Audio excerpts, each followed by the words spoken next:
Today's training is how to run a great contest, made possible by Charnette, Elaine, and I will be the moderator. The next page, please.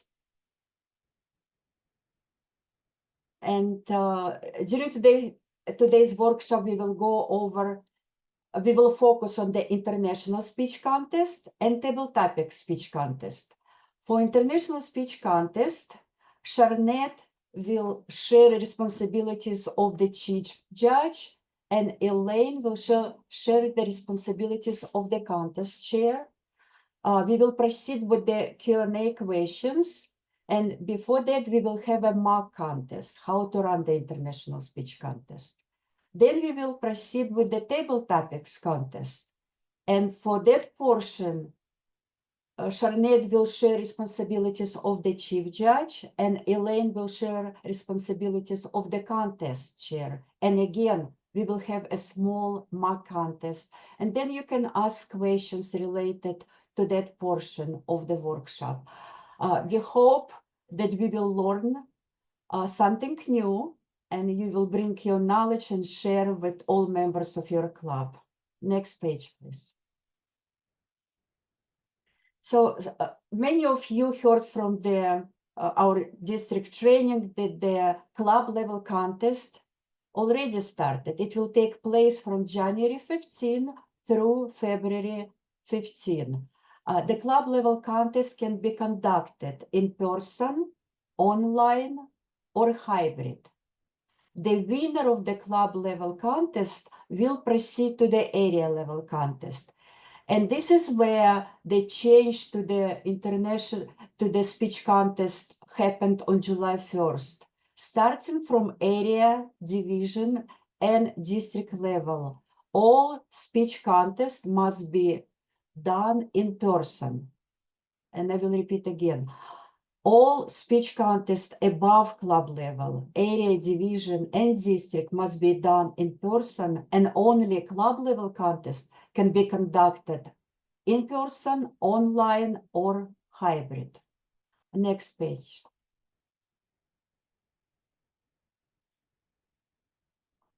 So please schedule your contest. So the club level will be completed before February 15, and you can share the name of the contest winner with your area director. If your club does not run a contest and decides to nominate a contestant, please send this name to your area director. So area director can prepare agenda, and he will or she will know how many people will participate in the area contest. You need to schedule the time and date for the club contest. You need to select contest chair and the chief judge, and you need to promote contests to your contest members and guests because you want to have a bigger audience. Also, if you go to our District 119 website, and you will see the reference link to our website, you will find all contest forms that you need to run a successful contest. We have all forms. We also have contest chair and chief judge scripts, so it will help you tremendously to run a successful contest. Next page, please. And with this, we will start international speech contest, and I would like to introduce our chief judge who will continue with this, Charnette Lewis. Welcome, everyone, and thank you for being here this morning, this early morning. With anything in life, we have rules and regulations. And with rules and regulations, so does Toastmasters International. And as Vaisha stated, you can go into either the District 119 website and pick up all of the links, or you can go into Toastmasters International. Please get yourself familiar with the speech contest rulebook, which is item 1171. This rulebook has all the information that you will ever need to run a successful contest. Next slide, please. The items that you would need to run a successful speech contest, the chief judge's material available available for you to download. So if you are the chief judge for your club contest, you can download the International Speech Contest Kit, which is 1169. And as I just stated, the rule book, which gives you all the rules, 1171. Judges eligibility form. This is essential because when you as chief judge select your judges, you have to make sure that they are eligible to be able to judge your contest. So 1170 gets you the judges eligibility form for them to sign. And the chief judge will also share that with the contest chair for validity of judging. You will need judging ballots for the judges so that they can judge each contestant's speeches, which is 1172. The chief judge will only be one to appoint a tie-breaking judge. That tie-breaking judge is used only in the event when they tally the votes, the ballot counters and the judges. If there's a tie, then that tie-breaking judge's ballot will be used. When the ballot counters receive those ballots from the judges, they're to make sure that the judges sign their ballots at the bottom. Give a definitive first, second, and third place winner.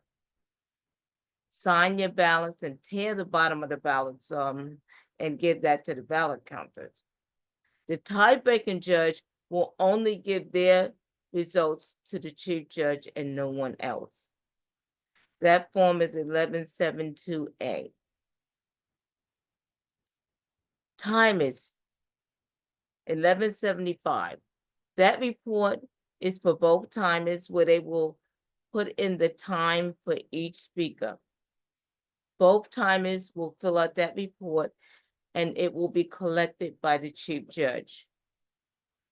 The ballot counter tally, we will go into the room that's designated, or if you have a breakout room, if you're virtual, with the chief judge and the ballot counters to tally the votes. And those votes will be given to the contest chair, the results. Prior to that, the chief judge will alert the contest chair if there's any disqualifications, and we'll go over that later. Next page, please. Selecting your contest officials. You need voting judges. At least 5 judges is appropriate. And a tie-breaking judge, as I stated earlier. You need 2 timers. One timer will show the timing cards, the green, the yellow, and red. The second timer will just keep track of the time to put on their report, but only one timer will show the cards so that there's no confusion with the speakers what color the cards are up. The ballot counters, it's suggested that you have 3 ballot counters and they will collect and count the ballots with the chief judge. As stated, the chief judge will only collect the ballot from the tie-breaking judge and only use in the event of a tie. The chief judge will distribute these forms to the contest official at the end and present the rules at the contest. Overseeing the ballot counter and to make sure that the counting and the tabulations and the first, second, and third place winners are written down and given to the contest chair accurately, and give contest results to the contest chair. Contestant eligibility. They must be a paid member in their club, and the club must be in good standing, meaning that a contestant must have paid their dues to the club and the club must have paid their dues to Toastmasters International. The club must have at least 8 paid members that have paid their dues to Toastmasters International. You must not, and I must repeat, be not a current district officer, immediate past district officer, director, or candidate for district office, such as a candidate for one of the trios or for the division or area in the area. You must have completed at least level 1 and 2 in the pathways to compete in the international speech contest. And you must have earned your DTM or either or. Next page, please. Timing, as they say, is of the essence. 2 timers, as I stated, are appointed by the chief judge. As stated, 1 timer will display the device, which is the cards or the signal device, and both timers have timing devices. Timing must be in full view of the contestant. Online contestants must pin the timer with signaling reserved devices, and timer raises a virtual hand. The reason the timer raises a virtual hand, where the timer will be in the top left-hand corner of the virtual screen so that they can always be screened. If that reaction drops, just please make sure you go back in and put that virtual hand up again. Next page, please. Timing for the international speech contest is as follows. International speech contestants have 5 to 7 minutes to give their prepared speech. At 5 minutes, the green card or signal will show. At 6 minutes, the yellow signal or yellow card will show. And at 7 minutes, the red card or red signal will be displayed and will stay up for the duration of their talk. Cards must always be displayed until you put up the next card or the next signal. Disqualification occurs if speech is less than 4 minutes and 30 seconds or more than 7 minutes and 30 seconds. If there's a disqualification due to time where a speaker does not speak at least 4 minutes and 30 seconds or go over the 7 minutes and 30 seconds, they will be disqualified. And the chief judge will notify the contest chair that there's a disqualification due to time, but you do not mention the person's name. Next page, please. Originality rules for the contest. This must be written by the contestant, their own speech, and be substantially original. A maximum of 25% of the contestant speech can be devoted to quoting or paraphrasing, but it must be stated. If you're quoting someone's material or paraphrasing, you must state that. You must not reference another contestant's speech, any part of a contestant's speech. Next slide, please. International speech. If a contestant online loses connection during the speech due to a technical failure, contestants must reconnect within 5 minutes and resume speech at the point of the technical failure. If reconnection does not happen within 5 minutes, the duration of the speech must be at least 4 minutes and 30 seconds. The speech is judged as usual, and the duration of the speech was less than 4 minutes and 30 seconds, the contestant will be disqualified. To give more clarification, if a timing for the speech, if they lose connectivity, the first timer will stop their timing device. The second timer will begin timing and give 5 minutes for the contestant to get back onto the portal. If the contestant do not get back onto the portal, timing is logged at the time that they lost connectivity. If they get back onto the portal, the first timer will resume timing and the speaker will continue their speech at the point they lost connectivity. Next slide, please. Protests. Protests can only be lodged by voting judges and contestants. Must be lodged with the chief judge or contest chair prior to announcing the winners. Protests are limited to eligibility and originality. And what that means is referencing another contestant's speech as well. The contest chair can disqualify a contestant based on eligibility, such as financial eligibility or other eligibility rules that are not being adhered to. Next slide, please. Now I'd like to turn this presentation over to our contest chair presenter, Elaine Rogers. Thank you, Sharnette, and welcome, everyone.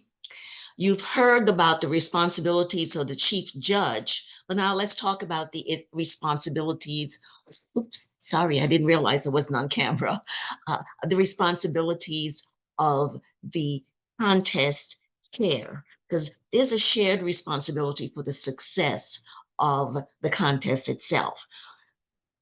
In general, the contest chair is responsible for the contestants and for basically being the MC of the contest itself and making sure that the contest runs smoothly. So let's go through each of the points. The first thing, the contest chair checks the eligibility of the contestants. Now, since we're talking about the club contest, obviously you pretty much know whether or not a contestant is eligible. But there's some other things that the contest chair is responsible for: to appoint the supporting contest personnel.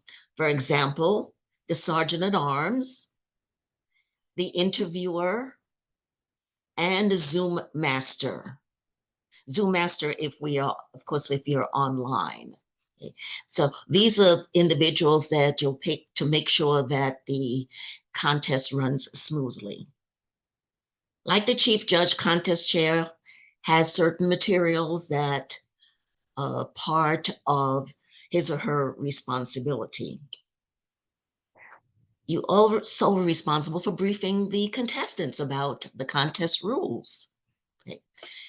The chief judge will brief the contest official, and the contest chair is responsible for briefing the contestants. Of course, the contest itself is conducted in accordance with the Toastmasters International rules. This was already stated by the chief judge.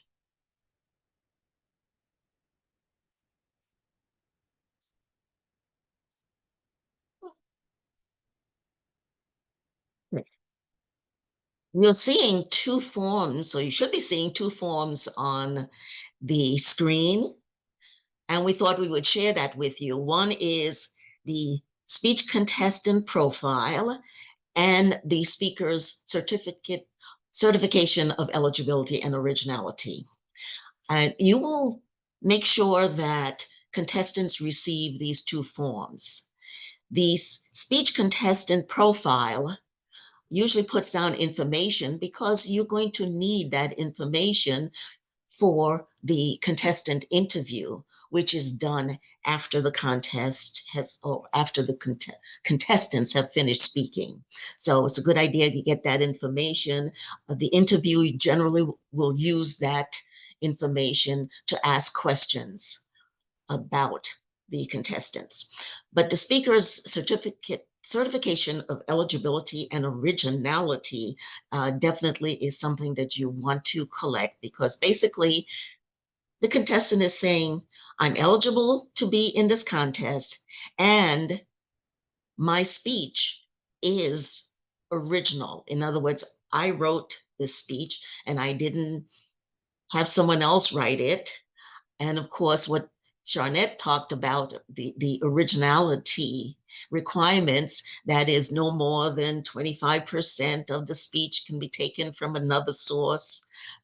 All of that, when the contestant signs on that bottom line, they're saying, yes, I agree to the originality requirements.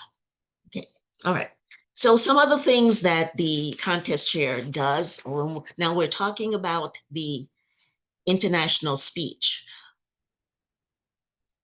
The contest chair defines the speaking area. And the speaking area can differ depending on whether the contest is in person or online. So let's talk about in person. The contest chair then will demonstrate the speaking area for the contestants. Online, it's generally the screen as the contestant is within the screen itself. Contest chair needs to just let the contestants know that you should stay within the speaking area. Now, what happens if a contestant veers off from the speaking area, whether in person or online? Well, they're not automatically, the contestant is not automatically disqualified because they are outside of the speaking area, again, whether in person or online. However, let the contestants know that while they will not be automatically disqualified, the voting judges may take off points. For example, if you can't see the contestant anymore because they're not on the screen.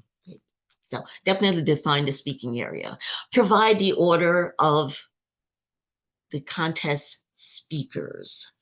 And you'll do that by randomly selecting the order during the briefing of the contestants. Okay. By the way, just a little note, on the agenda itself, the contest agenda, you will just list all of the speakers' names, unless you've done the briefing before and picked the order in which you can say that this is the order. Otherwise, then you just list the speakers in alphabetical order. Okay.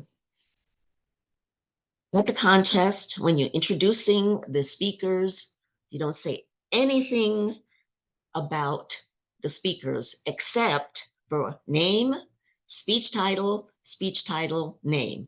No other information will be provided, not whether or not they are the greatest speaker in the world, whether they are the president of the club, none of that matters. And there is no indication as to the objectives of their speech. Just 4 things: name, speech title, name. And I keep emphasizing that because I've been to contests where all of a sudden the contest chair starts talking about the speaker. Like, and of course I'm going crazy. No, you don't do that. Okay. After each contestant, you allow for 1 minute of silence to allow the judges to mark their ballot. So you will announce that. Let's have 1 minute of silence and actually ask the timer to put 1 minute on the clock so that the judges can mark their ballots, and kind of ask the audience members to maintain silence, because if you've ever been a judge at a contest, you know that it can be a little challenging when you're tallying the numbers on the ballots. At the end of the contest, of course, then you allow 2 minutes, but it generally never is 2 minutes. It's 2 minutes. You'll say to the timer, please put 2 minutes on the clock, or as much time required for the ballot counters and the chief judge to collect all of the judges' ballots. And Illy, I'm just saying I cannot see the chat, so I don't know if there are any questions that are coming up, but I guess you'll let. Yeah, no questions yet. No questions. Okay, either we're doing a good job or people are still asleep. Okay. Okay. Just some things about, since so many of the clubs are either online or hybrid, a few things to remember. The first, of course, is to make sure you determine what technology you're going to use. Now, most of the clubs use Zoom, but some clubs may use WebEx or Teams. Okay. Conduct an online pre-contest briefing for the contestants, Zoom Master, and Sergeant at Arms. And here I would suggest that you do that even if your contest is going to be in person. It's a good idea to just have the pre-contest briefing before the contest, maybe a day or so before. I mean, you can do it right before the contest, but if you make sure that you set up a time, this way the contestants have an opportunity to ask questions. So definitely suggestion online or in person. I would conduct the pre-contest briefing for the contestants because you're able to get all of their forms, make sure that you've gotten all of their information, and that's the opportunity for you to select the order or have them select the order, speaking order. And of course, they also get an opportunity to speak to the Zoom master to make sure that they are okay in terms of their camera and their audio. And of course, the Sergeant at Arms will also be in that pre-contest briefing. Elaine, you're getting one question in the chat. Okay, what is the question? You opened up the flood. The question is, what day is the area contest after clubs submit their contestants? I'm sorry, can you say that again? What day is the area contest after clubs submit their contestants? And I think Emily, they just want to know the day of the area contest after clubs submit their contestants. But I think Emily responded by sending the contest schedule in the District 119 website. Thank you. Okay, thank you, Emily. Okay. What's some more advice? First of all, this is a housekeeping that you would do. Ask the audience to silence any electronic devices, either the cell phone or any other audible devices. Ask the sergeant at arms to secure the door so that no one enters or leaves while the contestant is speaking.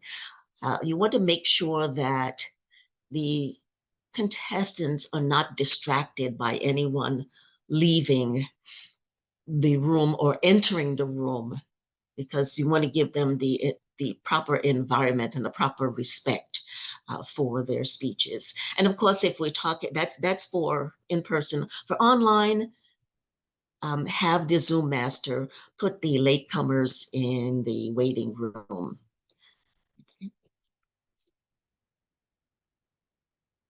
And the final step, excuse me, I'm glad somebody asked the question, is once you are finished with the contest itself, then make sure that you fill out the notification of contest winners and send it to the area director.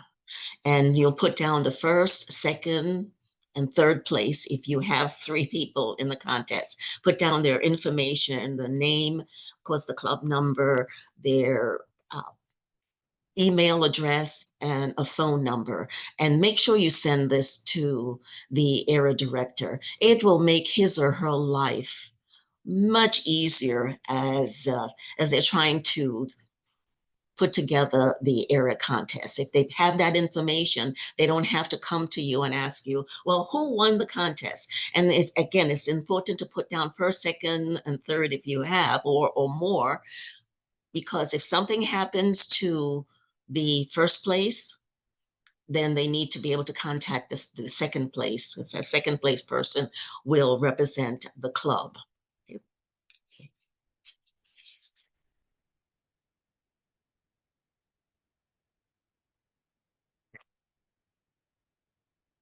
It says mock contest.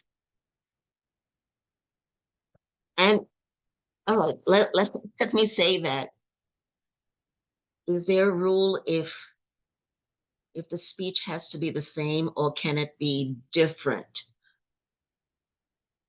I'm not sure that I'm asked if it can be the same going to the next level. Is that what you're asking, Rami? Yes, Elaine, yes. Okay, so you're asking whether or not if the contestant gives a speech at the club level, does they have to be can it be the same at the area level? Yes, yes. Yes. Or I'm sorry. does it have to be the same, or can it be different? Is there any rule on that? There's no rule on it. It really is up to the contestant. But if I were a contestant, I would want to continue with that speech at every level, because you're refining it as they move to the next level. So it's perfectly up to the contestant. They can give a different speech, but I'm not sure why they would want to do that. Of course, when you get to the international level, then that's a different story, because then there's a requirement about changing the speech. But from the club to the area, it can be the same speech, and the same thing with moving to the division. Okay, thank you. Okay, somebody asked a question. A great question. Shawnette, do you want to take that? Which question was that, Elaine? Oh, there's a question Mhm. about 5 judges required for the club contest. For club contest, at least 3, but 5 is a good suggestion for judging so that you can have a diverse judgment, but at least 3, the bare minimum 3, but we would like to have at least 5 recommendation. And once it gets up to the area, we'll discuss that, at least 7. But I would suggest 5 if you can get 5. Someone But don't let it asked hold up your contest if you only have 3. Utilize the 3. someone asked what's the bare minimum for ballot counters? Another question. Toastmasters recommends 3, but they indicate in the rule book where applicable, and that's the same thing for judges and ballot counters. 3 is recommended, but they realize that on a club level, it may be difficult to get 3 ballot counters and 5 judges. So they say where applicable. Okay, and I noticed that someone said invite your area director to the contest. Absolutely. Invite your area director, invite your division director. You know why? It's a good idea. Put them to work. Get them involved in being voting judges. I know that, and I'm kind of deviating here a little, but when it comes to judges, sometimes it's very difficult to get judges from within your club. And I always try to get judges from outside the club. Why? I'm a judge, and I feel that we can be fairly, I don't know, what do you call it? I can be somewhat objective. However, I've seen I've seen these speakers before, and as much as I feel that I'm objective, sometimes, oh yeah, Shawnette always gives good speeches. Denise, well, sometimes her speeches are not so good. Okay, and we cannot help having that halo effect, either positive or negative. So I suggest, if, as much as possible, if you can get your area director and the division director, and get some people from outside the club, if you can.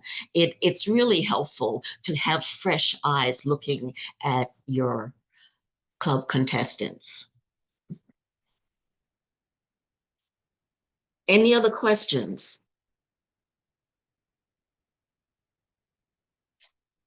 Okay, it says that we're going to have a mock contest. Basically, what I'm going to do is I will kind of use the wording as if I were the contest chair for a contest, a club contest, just to give you a flavor for what the contest chair says. Now, some of you have already done this, so you know what the contest chair says. And by the way, you do not have to reinvent the wheel. There are scripts for all of the contests on the District 119 website. And there are scripts for the chief judge, there are scripts for the contest chair. So you don't have to actually reinvent the wheel or figure out what you're going to say. I'm Elaine, looking at some other, yes. yeah, Philip Wells asked, would the same rule apply for other roles? Philip, I'm assuming you mean like minimum, maximum amount of people? Also, I would say a timer if you are unable to fulfill to timer at your club. Can you take a timer from a visiting club? Sure. Yes. Mhm. But let me talk about timers, because some people all the time they say, "Oh, okay, we have one primary timer and a backup." For a contest, you need 2 timers, and I will tell you from experience, a lot of years of experience, that it is definitely good to have not only have 2 timers, but have both timers using a timing device. I have been in situations where I was a second timer, and the first timer, either her device stopped working or something happened. You make sure then that this doesn't stop the contest. If there's a malfunction with the timer, one timer's device, you still have another timer that will still be timing. Also, again, the voice of experience, I have been in contests where one timer had the time as 7 minutes and 30 seconds. The other timer had the time as 7 minutes and 31 seconds. Which one do you take? You take you give for granted the 7 minutes and 30 seconds, always. You give the contestant the benefit of the doubt. Now, you don't know whether or not one timer started early, one timer started late. So I think that's I feel that's one of the good reasons for having those 2 timers, but basically it is for malfunction, and sometimes it's the malfunction of the person itself. So, all right, so we have a lot of questions, which is great. Partnering with a neighboring club, send them, yes, I love that. Exchange. Yeah. That's a great suggestion, Denise, where she talks about maybe switching. You have a neighboring club, get judges from that club, and then you can send your judges to the other club. This way, we talk about the objectivity. How do you handle it if it's in the middle of the speech and the person showing the club the cards lose the timekeeping. That's why you have that second timer, George. Because I've actually had situations where I wasn't showing the cards, but I had my timing device. And all of a sudden, it's the timer, the showing the cards, starts showing the cards at 2 minutes for a 5 to 7 minute speech. And I have to say, no, you cannot lie. So kind of pull the hand down. So that's why you have that fail safe. Elaine, my question is, okay, you have the person showing the cards and you have the second timer. The person showing the cards loses the time stops working. How does he tell the other timer take over the cards? I mean, it's in the middle of the speech. No. Well, Yeah, they're sitting next to each other. that's a good idea. Yeah. They're sitting next to, okay, yeah. All right. They're sitting next to each other in online environment. So it's very easy. And since that second timer also has a device, then Yes. that first timer just hands them the card. Okay. Great. Of course, it gets a little bit tricky. Yeah. Can I also add to that? Because Sure. that's a great point that you just made, Elaine and George. Mhm. Sometimes a timer's virtual platform may have problems. So the Mhm. second timer has to always have those cards ready, or the timing device ready to jump in the event that the first timer's cards fail. Because that happened to me, where my device froze and the second timer was right on target and started putting up the cards. So that's another important factor. George Yeah. also had another question. His question was, can the timers discuss the time difference in case of 7:29 and 7:31 seconds? No, No. the chief judge will just see that time and the chief judge will just log it that they qualified. No Mhm. discussion needed. Mhm. Yeah, I've had situations where I was a timer and the other timer said, well, we should get together and let's check times. And I said, no, your time, your timing report is your time.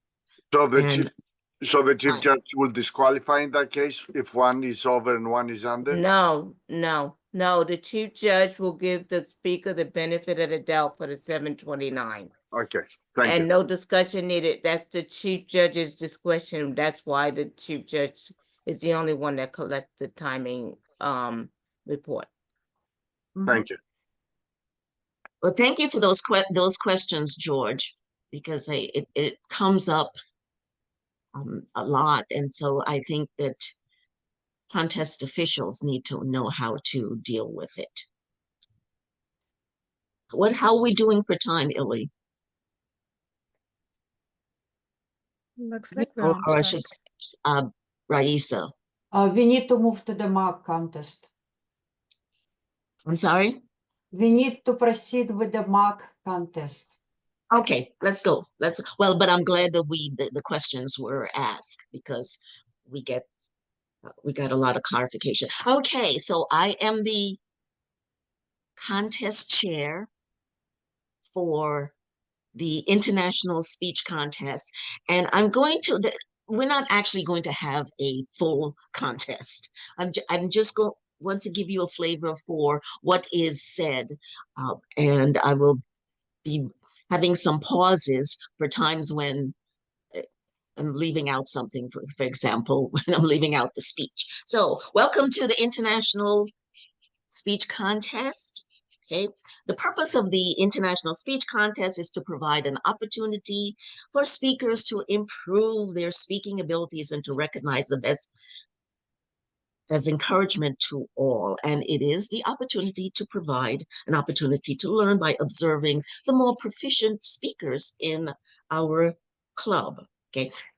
Just a few housekeeping rules to minimize distractions to our contestants while competing. We ask you to consider the following: turn off your cell phones and other electronic devices, avoid flash photography of the contestants during the contest. You'll have an opportunity to take pictures at the end.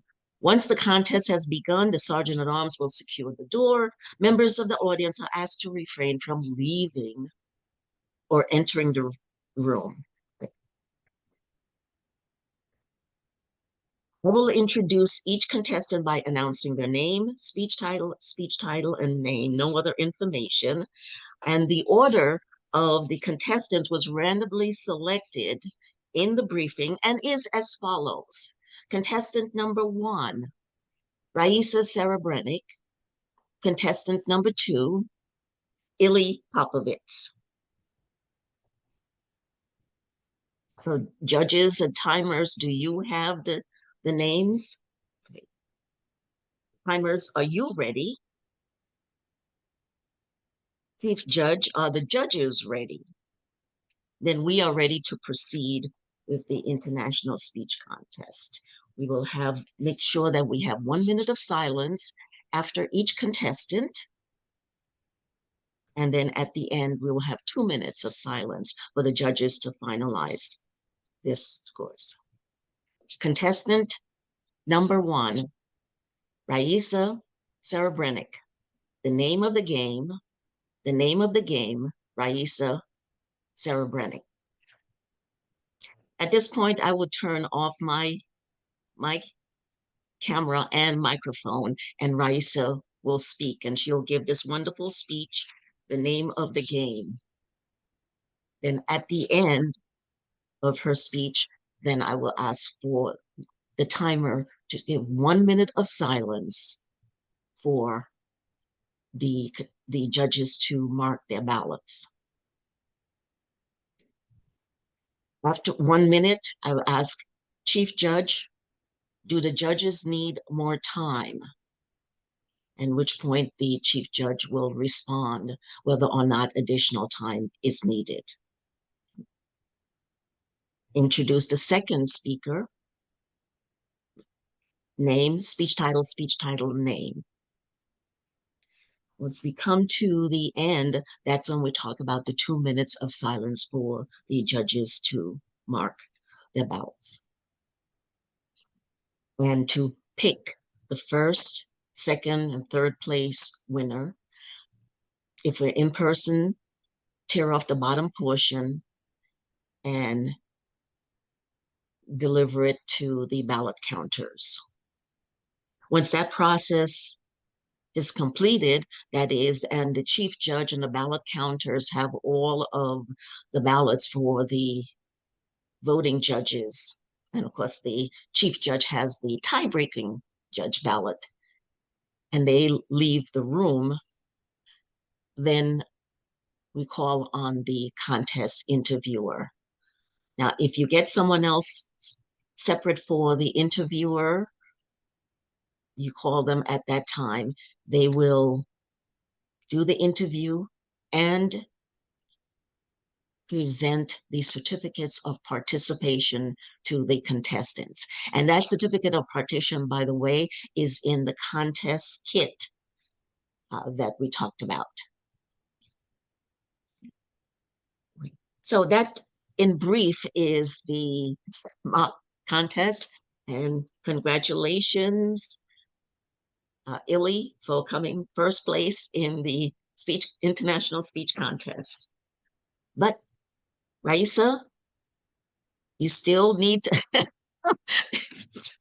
Raisa, you still need to continue to practice your speech, because in the event that Ili is not able to represent the club, something happens, not that we're hoping that anything will happen, then Raisa will take her place. So that in short is the mock contest, if you will. But are there any questions before we move on?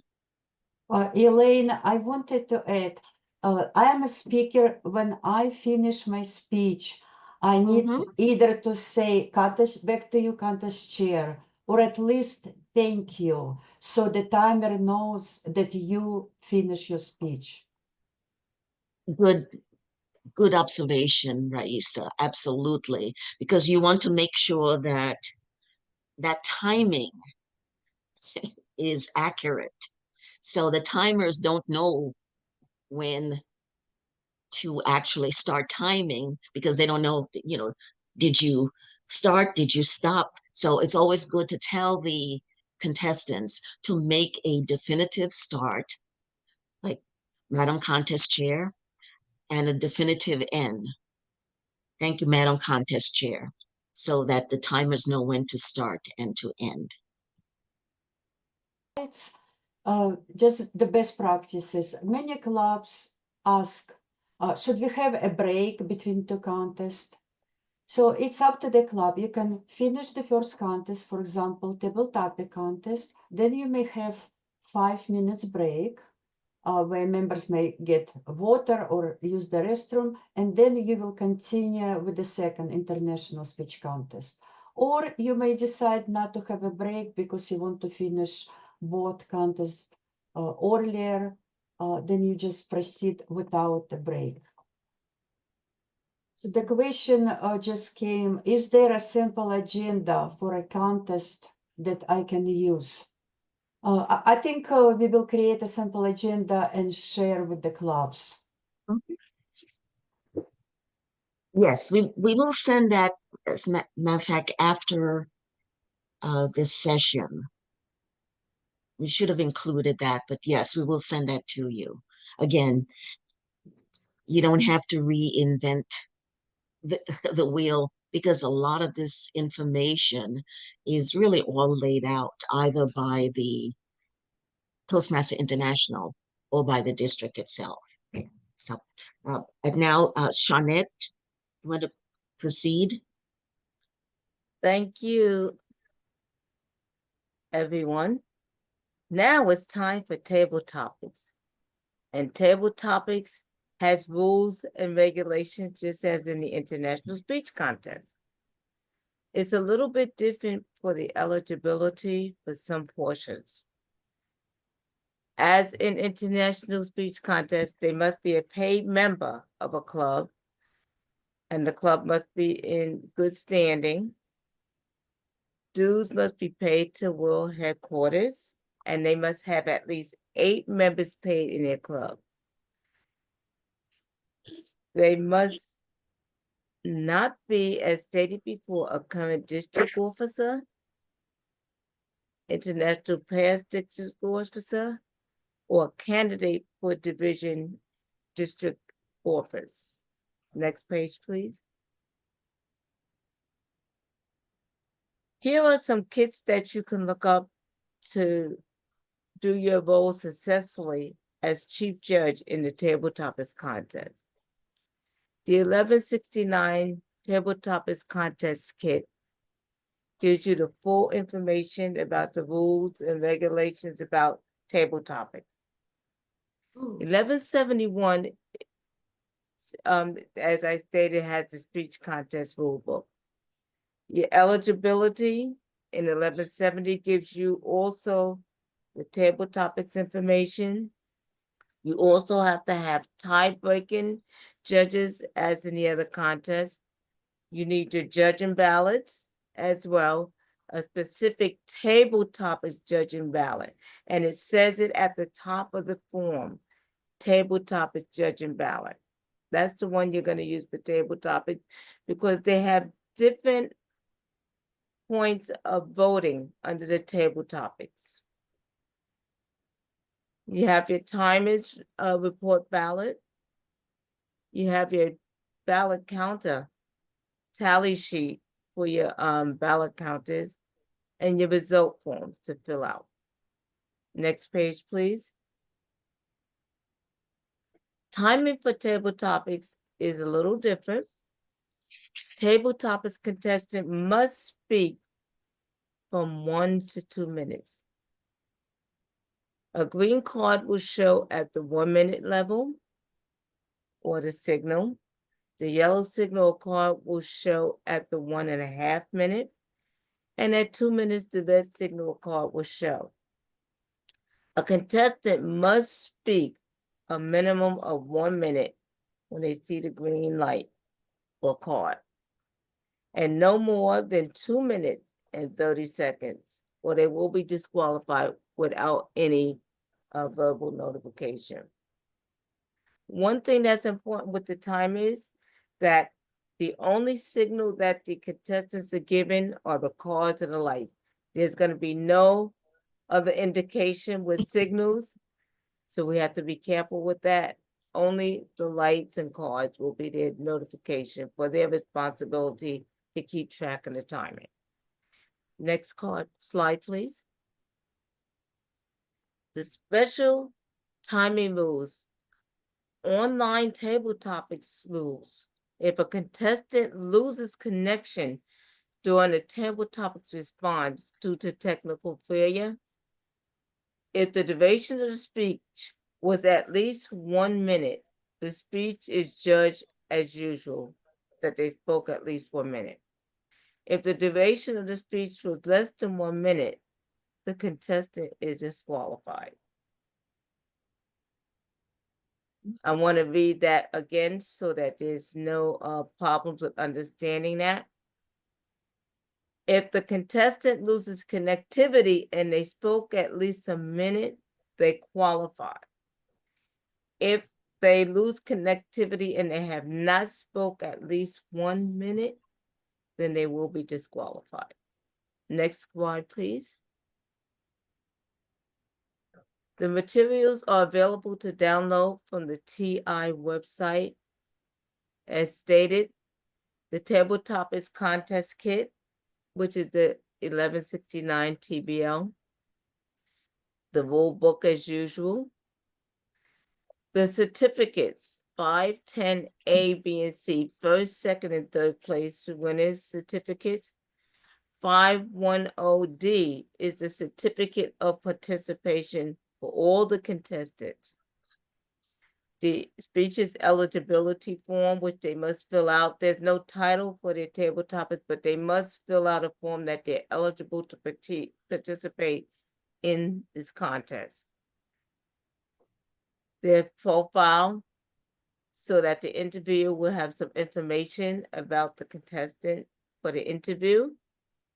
And then the notification of winners that the contest chair will give to the area directors. My suggestion to the contest chair and the chief judge is get the table topic contest kit or the international speech contest kit. This way you have everything that you need in order to conduct the contest. I mean, we're giving you the numbers individually, but it's all there in the kit. And I love the kit. You download it.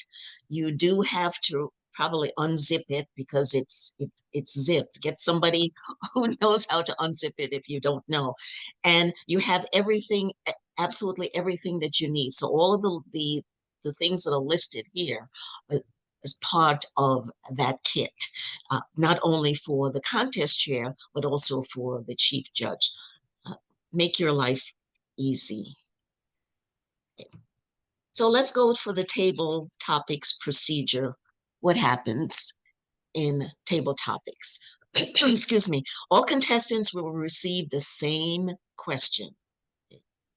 When the contest begins, of course, you have already determined the order of speaking, but when the contest begins, all contestants except the first are escorted to a separate room, physical room if it's online, breakout room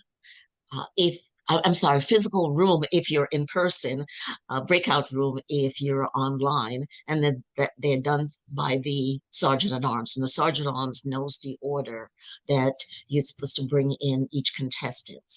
Again, I said, why? This is really important, so we did it twice. All contestants received the same question. Okay. In the case of introducing the contestant, you say the contestant's name, the topic or the question, the topic, and then the contestant's name. Again, no indication about anything about the contestant itself, just contestant's name, topic, contestant's names, okay? Contestants must not use any kind of digital devices. What does that mean? When the contestants are escorted from the room, okay, they should not have any digital devices like a cell phone with them. Now, when I said this several times, several people asked me, well, why can't they take their cell phone? And why does Toastmaster come up with this rule? Well, any rule that you see in the rule book means that they have experienced a situation, and that's why there's a rule. And what was the situation? And of course, this is not going to happen in your club at all, because we all have integrity. But there was a situation where the contestant was out of the room with his or her cell phone, and there was a friend in the room who was able to provide that contestant with the questions ahead of time. And of course, we don't want that to happen. Not that any of our members would do that, but somebody did, and that's why there is the rule. When you've been around as long as I have, you know why a lot of these rules are in the rule book. Okay, so let's talk about the table topics question, because it's always very difficult and to come up with the right questions. So what I'd like to do is we're going to have a little bit of an exercise first, but let's talk about the table topics question. When you're selecting the table topics question, some things to avoid. Controversial or political topics, we know that. Well, we say that in speeches. The same is true of table topics question. Invasive personal questions that make a contestant feel uncomfortable. Maybe yes or no questions. Well, you can do a yes or no question, but then you say why. Why did you come up with that answer? Overly complex questions. What do we mean? Like questions maybe that have 3 or 4 sentences. To me, if there's more than 2 sentences, it's too long. Negative or depressing questions.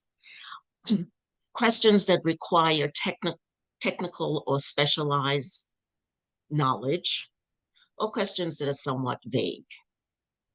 So let's go through just some examples, and I want you to tell me, what do you think about these questions? Okay, so, and I need some feedback from the audience. Number 1, what's the most embarrassing thing that's ever happened to you? Too negative. I'm sorry? Too negative? I'm sorry.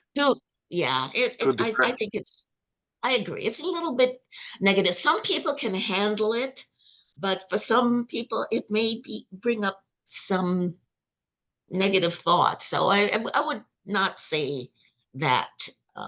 It's not a great question. It's not that you can't answer. It's not a great question. How about the next one? If you could have dinner with a historical figure, who would it be? Somebody other than George. Okay. Yeah, So, George, thank you. Okay, no problem. Don't worry. I know. so I was horrible at history, so I have no idea who a historical figure could be. I think this is a good question. That's just but like add asking me in why. that's like asking me a what is it, a geographical question. Okay, yeah, well, that could be. There's It can be, yeah, go ahead, George. controversial.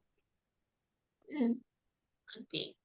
And anybody else? I think the question is good, but add in why, because I could say Abraham Lincoln. Yeah, who would it be and why? Yes. Okay, so it can be improved. Anybody else? And thank you for the response, Dale, George, and Alexis. Yes, it could be improved. Although my thoughts on this question, I have seen it so many times. I think this is one of those AI questions. If you could have dinner with somebody, who would you have? I've asked it so many times, but it's a good question. Just as Alexis said, maybe adds. Well, as Dale said, he doesn't he doesn't know history. I would maybe change it not to historical figure, but say maybe what Yeah. somebody. Like an influential figure. I'm Famous, sorry. An influential figure. famous, Okay, all right. famous Okay. figure. So good figure. It's a good question, but maybe it can be improved somewhat. Instead of saying historical, for people who have history phobia, we would, yeah, and then says put maybe an influential figure. Who would it be and why? Thank you for sharing that. All right. What do you think about the current state of the country? Requires an opinion. No. Requires, yeah, yeah. Well, it requires an opinion, and every question does, but it kind of might get into politics a little, and we say try to avoid politics or controversial, because if you ask me this question, immediately I will start going into politics. All right, next question. Voltaire said, the mirror is a worthless invention. The only way to truly see yourself is in the reflection of someone else's eyes. Do you agree with this statement? Why or why not? Like this question? It's too wordy. I think it's too wordy. Yeah. Yeah, I agree. It's a wonderful quotation if you're reading it, but imagine someone listening to it. Well, first of all, the first thing, some people don't even know who Voltaire is, but but trying to remember all that was said. The mirror is a worthless invention. The only way to truly see yourself is a reflection of someone else's eyes. How can we improve this question?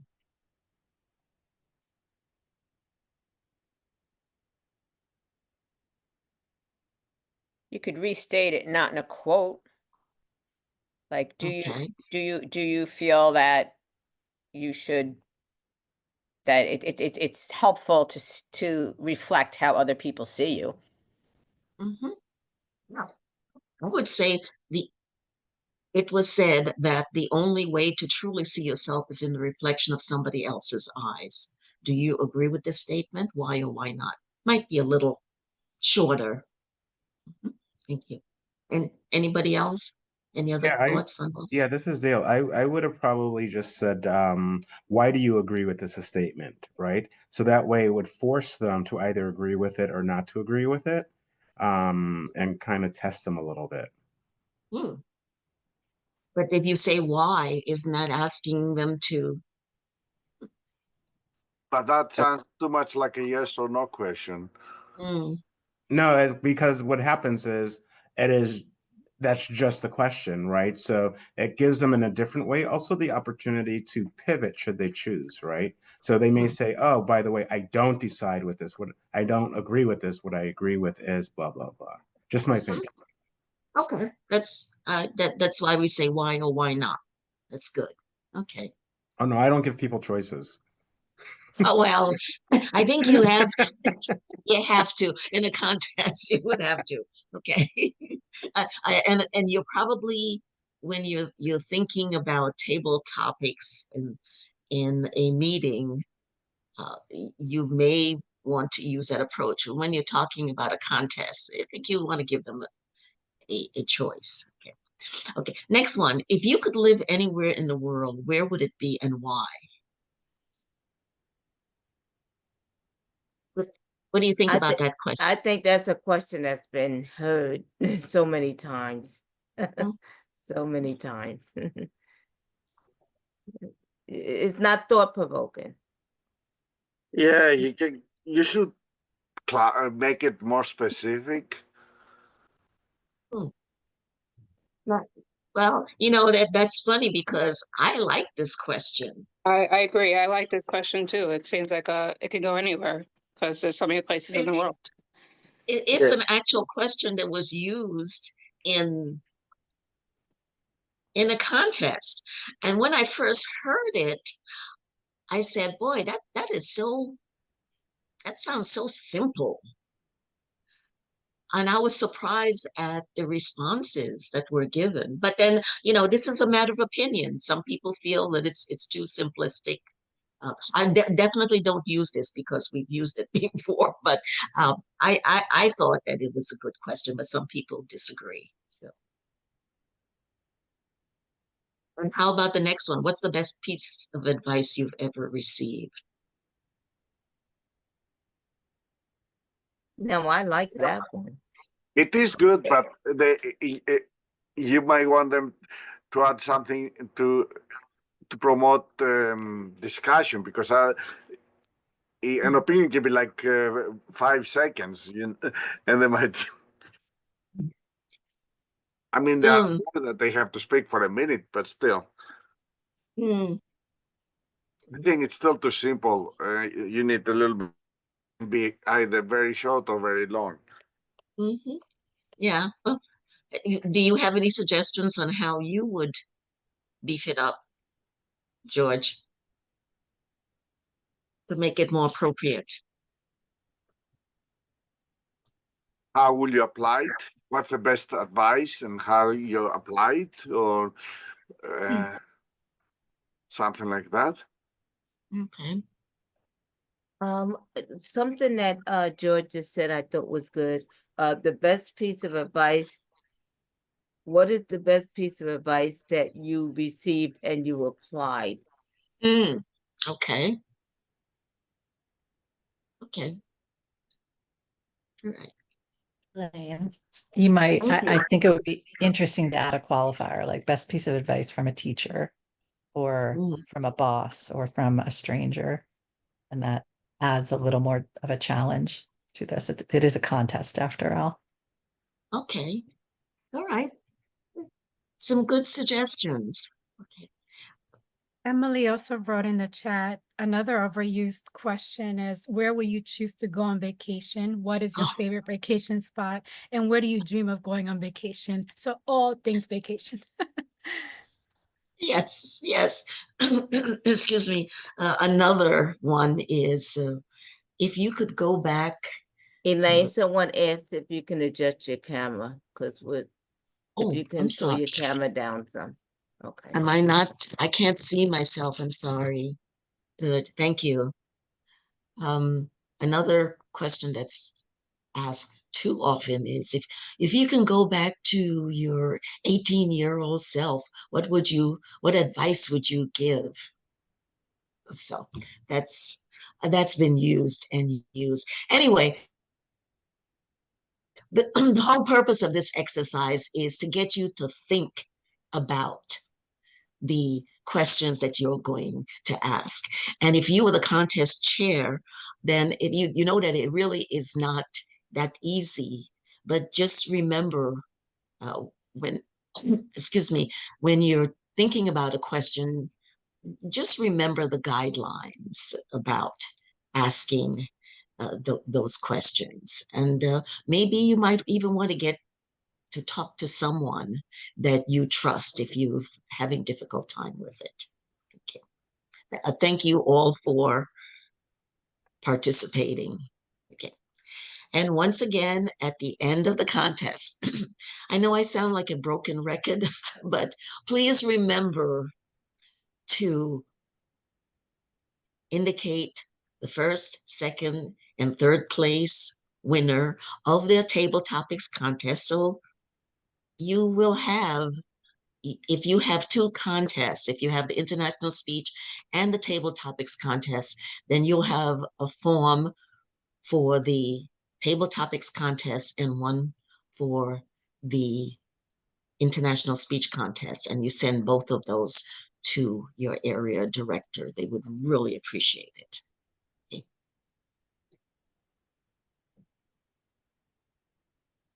Well, now we're supposed to have a mock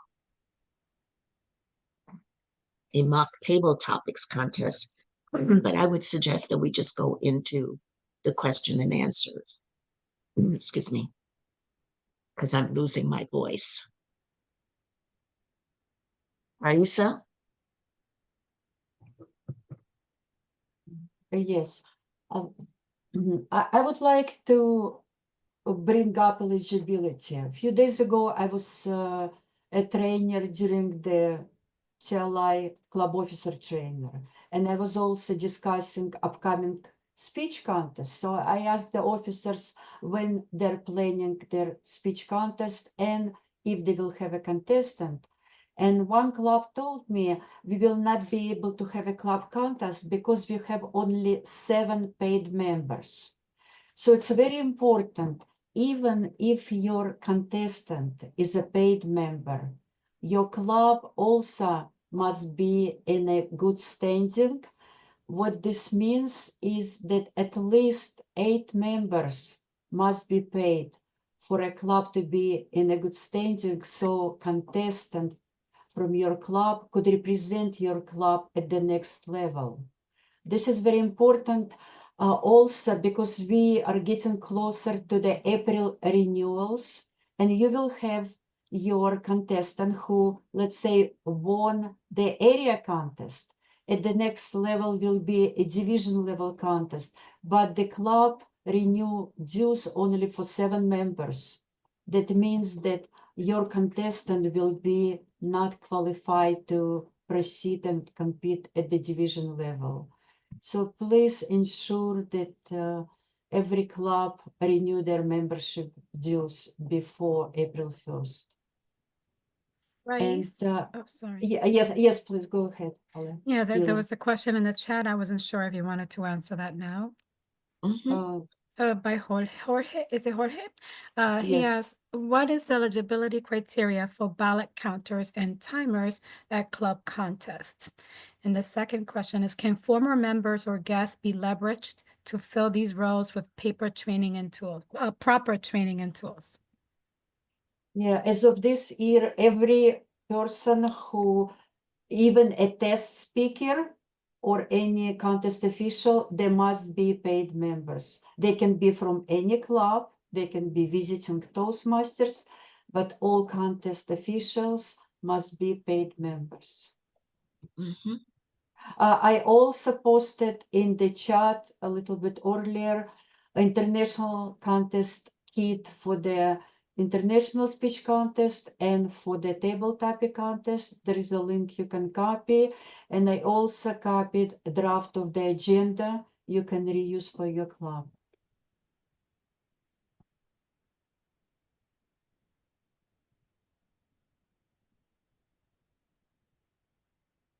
I don't see any other questions, but if anyone in the audience has a question, you can always unmute yourself as well if you don't feel like typing in the chat.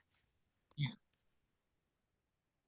I think that was a good question about eligibility criteria for, they must be a Toastmaster. That's, they must be paid Toastmaster to participate in any of the roles. So Sorry. you need to, so do you need to ask them for verification? How do you discover if they are Toastmaster? I mean, if it's a new member, that do you take them? How do you verify that they are Toastmaster? Well, If they you're say- asking them to do this role, so yes, you should know whether or not they are a member, I think. Okay. I have a question. If my club has decided to do an in-person contest, can I have judges or timers online helping me as my helpers? Everybody needs to be present in the room. Yeah. Those are the new rules effective as of July 1st of 2024. This is why we shared, I also pasted earlier a contest rule book. You can reference. There are many changes in the rule books which we did not have in the prior year. All contest officials must be in the room during the contest.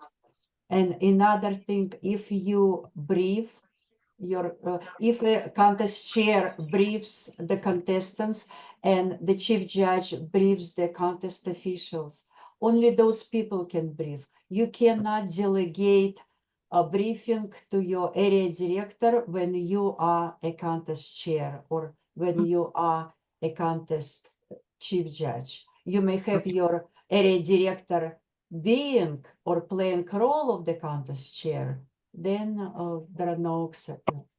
Then this is correct. Can I ask a question? Because there's a little there's a little wrinkle in that. If your contest is hybrid, okay, yeah. Yes.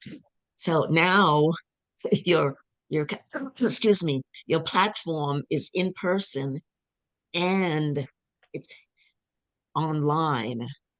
Okay. Can the judges, where should the judges be? Yeah, it's a tricky question. Yeah. In this case, they can be online because the contest is online and in person. But if contest is in person only, then all contest officials and contestants must be in person. Okay. I'm glad you said that. quick- It's funny because And I'm going.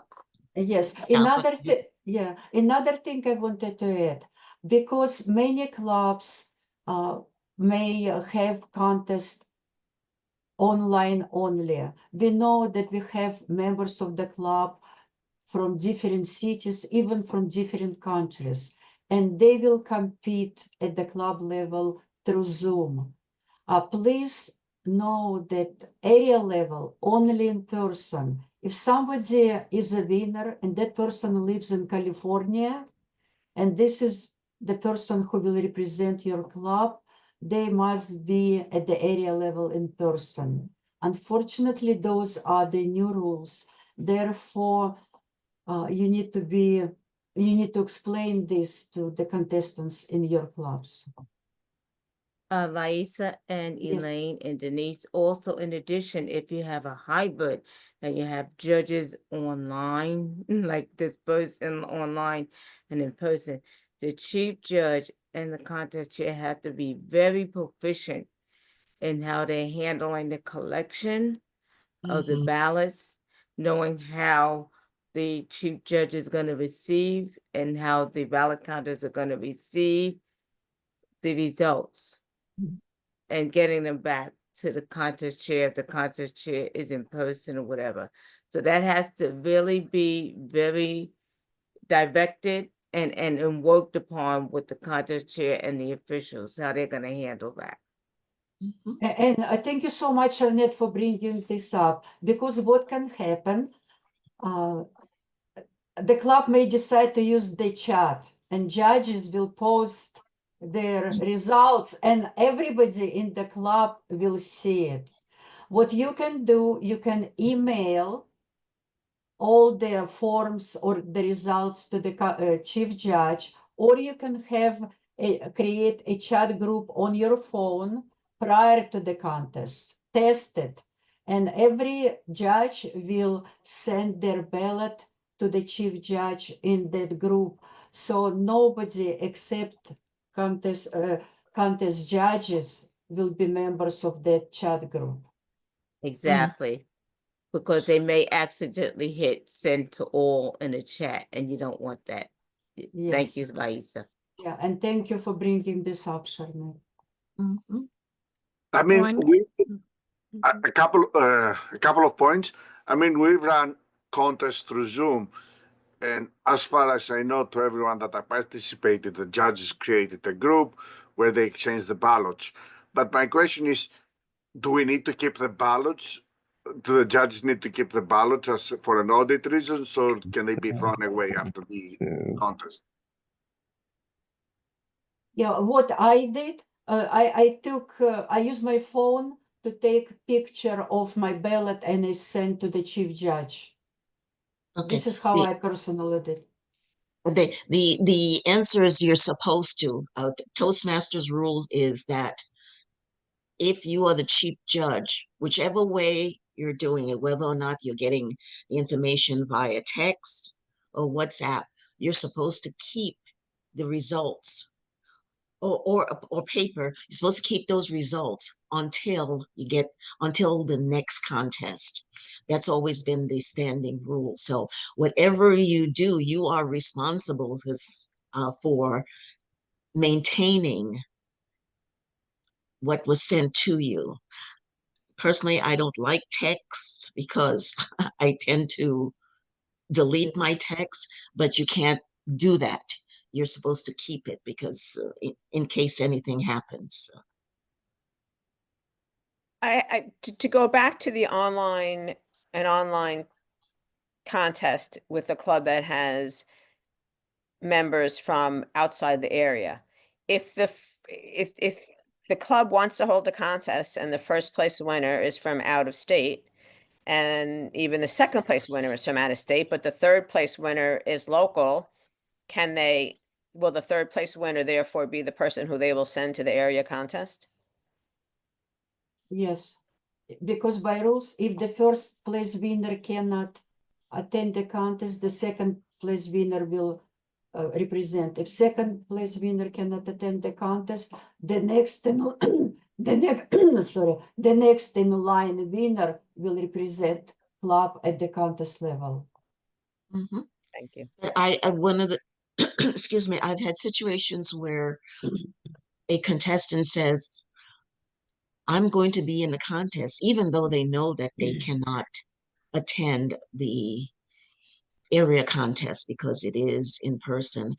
And they have every right to do so, to be in the contest. So I certainly would not discourage them from being, even though practically they're not going to be able to attend or not going to participate. Some of them just like the opportunity to stretch themselves. Mhm. I also want to suggest, please encourage the second place winner to also attend the contest. During the fall speech contest at the division level, we had the first place area winner who got sick at the last minute, and we did not have the second place area level contestant to represent and participate in the contest. So please encourage both first and second place winners to attend the next level of the contest. I have a question that kept getting asked when I was area director. A member that's a member of various clubs, can they run for the same contests? Yeah, this is a good question. Mm. Elaine is a member of 8 clubs, and Elaine decided. Know that. Well, at least 6 clubs, and Elaine decided to compete in the international speech contest in each club, and she is a winner. When she has to represent or proceed to the area level, she can only select one club, even though she's the first winner at 6 clubs. So let's say she's a winner at area 21, 22, 23. She must select at what area she will compete. Does that apply even if it's in different districts? Yes, this is the rule applies even, we have members who are members of District 46 and District 119 or District 83 in New Jersey. You must select only one area, even if you want let me just, I'm sorry, Raisa, yes. what you're saying makes sense with the different districts, but I actually went to Toastmasters International because I asked that and I got a different answer. Oh, good. It's a different district. They can. Yeah, I know it doesn't make any sense. Within the district, you can only represent one area. But if it's a different district, according to Toastmasters, unless they change the rules, they can actually represent basically two different So- areas of division. So Elaine, if I won at area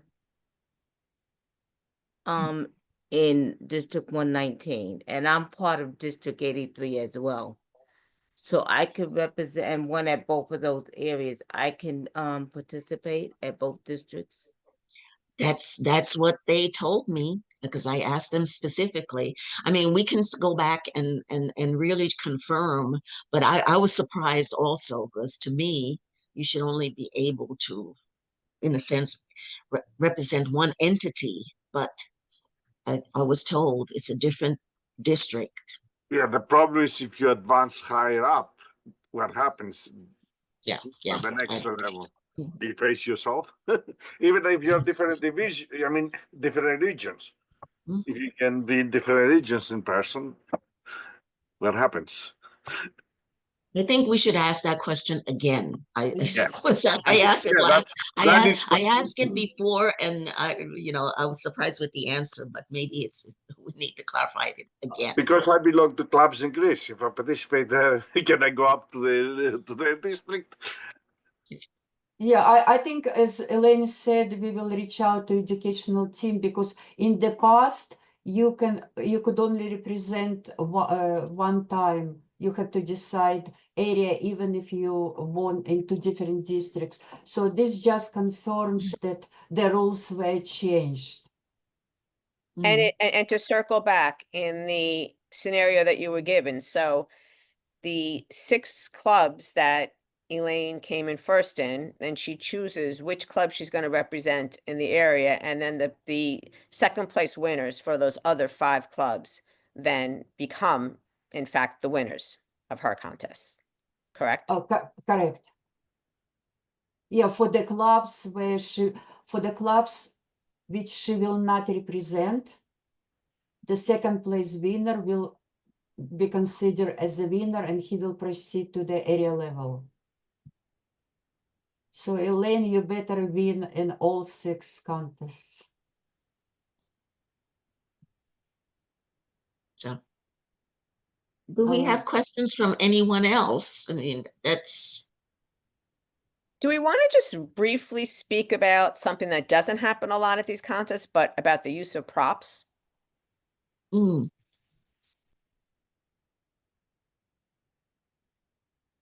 Yeah, well, you mean the use of props specifically, Denise? Yes. Use of prompts in PowerPoint, because on my end, that I know there are all rules associated with that, and I know that one of them is that you must tell your contest chair or the chief judge, one of them, prior to the contest that you are going to be using a prop or PowerPoint. I know I was at an area level contest last year, and a contestant walked in and announced that they wanted to use PowerPoint. And we had to tell them that since they had not previously told us that they were going to be using PowerPoint, they could not use PowerPoint. It's just, I don't know if you want to expand on that. That is gets, we had that at the district level.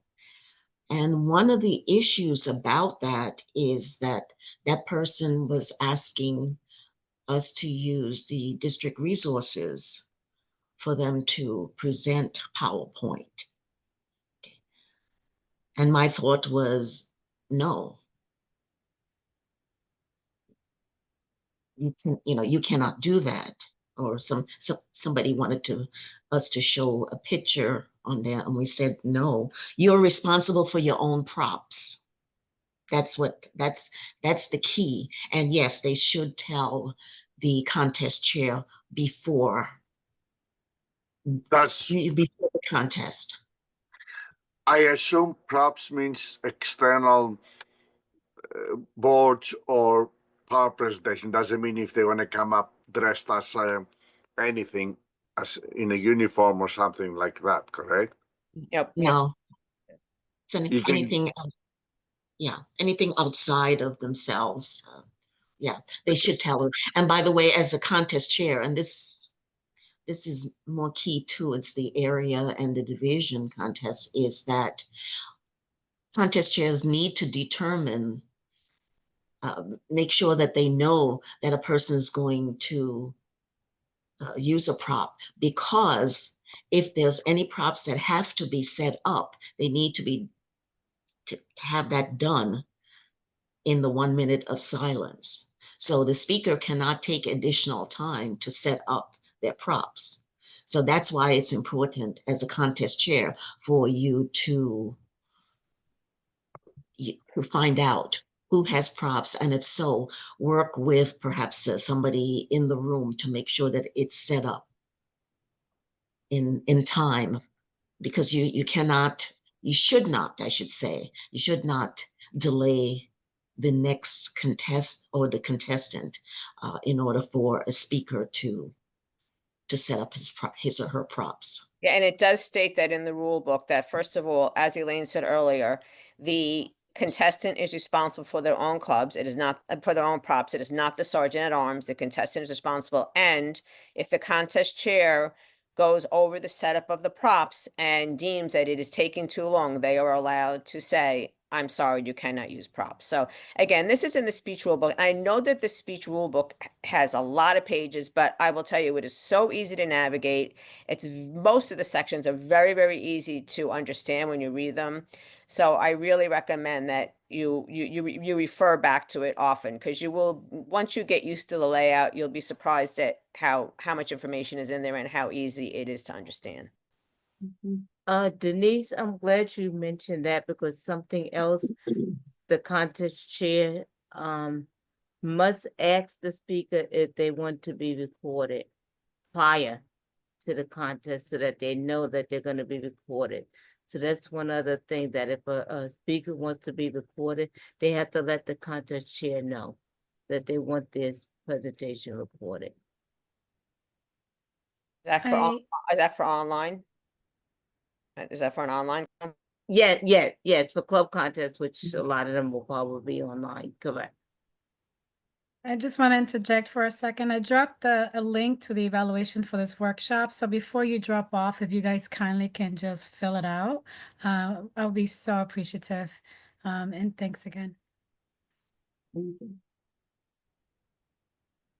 And Illy, as our education chair, is working really hard to get all of our members workshops that will help you from a Toastmasters point of view, from a personal point of view, from a professional point of view. So if any of you have ideas on workshops that you would like to see, or if you yourself think that you have a workshop to present to our district members that would really be helpful, please reach out to Illy or myself, because we're always looking, and we know there's so much talent in the district to help out with that. Absolutely. There's a great question in the chat by Guinevere. Is a background considered a prop for an online club contest? I would say that's something that you control, the speaker controls. So it may be a prop, but it's something that you control, and that's as long as you do it within. Is that what you're asking, Gwen? Yes, I just wanted to make sure that it wouldn't be something that would disqualify that person going forward. They may have to maybe use something different, but I just wanted to be sure, with it being online and it being a prop, that it's not a disqualifier. Thank you. No, it's not a it's not a, okay, sorry. It's not a disqualifier, but your choice of background may affect how the judges, they rate you in there. So yeah, it could have an impact on it. So I'm sorry. Okay, thank you. Yes, I was getting ready to say the same thing, Elaine, because you don't want that background to be distracting. You want the contestants, the judges and the audience to reflect on you and your speech, not what's in back of you. And you want a camera that's clear. And I'm not sure if Elaine mentioned, she might have, or we may add this to the slide, that the contest chair, when they're introducing the speakers, they're going to ask them, mainly for the virtual, for this club, is your audio on? Can we hear your audio? Have you pinned the timer? I think those are things that we want to make sure that the speakers know, that their audio is sounding correct, and are they their videos looking good for them, and have they pinned a timer? Those are important factors for the speakers as well. Yes, thank you, Shawnette. No, I didn't mention it, although I do have it in my notes that yes, for online, definitely before the speaker begins, you do need to make sure that you can see them, you can hear them correctly. When it comes to pinning the timer, and I know that we're getting very close to on that, to me, I think it's probably better just to, we've had so many difficulties in terms of speakers pinning the timer. I think if we're talking online, it's best just to have the timer raise a virtual hand. This way, the timer is visible and as the first person on the left. Rather than trying to pin, because that has caused, pinning timers has caused some issues. Okay. I just want to mention, before, sorry. yeah, go ahead. Before we leave, I just want to make sure that people know that we will be sending a copy of the slides to the people who attended this session. Would you be sending the agenda too? Sample agenda? I couldn't access it from the chat. Oh, yes, yeah, yes, Elaine, I will send you agenda also. I copied to the chat. Mm-hmm. And In also, the also board Jorge, document. sorry, Jorge brought up a good idea for a workshop. I also want to mention that there's another workshop coming on next weekend, Saturday, and it's club growth. And you might be interested in attending that one because it may point to a lot of the things here that you're interested in, like retention, renewal workshop. So you may be interested in the one coming up this Saturday, 10 o'clock as well. Also, Emily just posted a comment, which I think is very important. If a contestant wins and advances to the area, they will want to consider how to adjust their speech and their stage presence, since there is no virtual background in the in-person contest. It's very important. Thank you so much, Emily. Mm-hmm. Does everybody know how to get the link for the next, the other workshops coming up? It's on the District 119 website. Just putting it out there. Anything else? It's 12 o'clock, and any last questions? We Okay, just like to thank everyone for attending, and it's been my pleasure to present this. I hope it was helpful. I'd like to thank Vaisa for spearheading and Elaine for putting all the wonderful information together for us, and Illy, our Zoom master, who kept us on target in time today. So I just like to thank you all also for attending, and I hope it was helpful. Thank you so much. And Thank you. We all people, had realized that these were three powerhouses. They were all district chief judges, all three of them, and Raisa is the current district chief judge. So if you guys have any questions, get their contact information. They're good resources to have. Thank you again. Thank you. Thank you. Bye. Thanks Thanks, for everyone. everyone. Bye-bye. Bye-bye.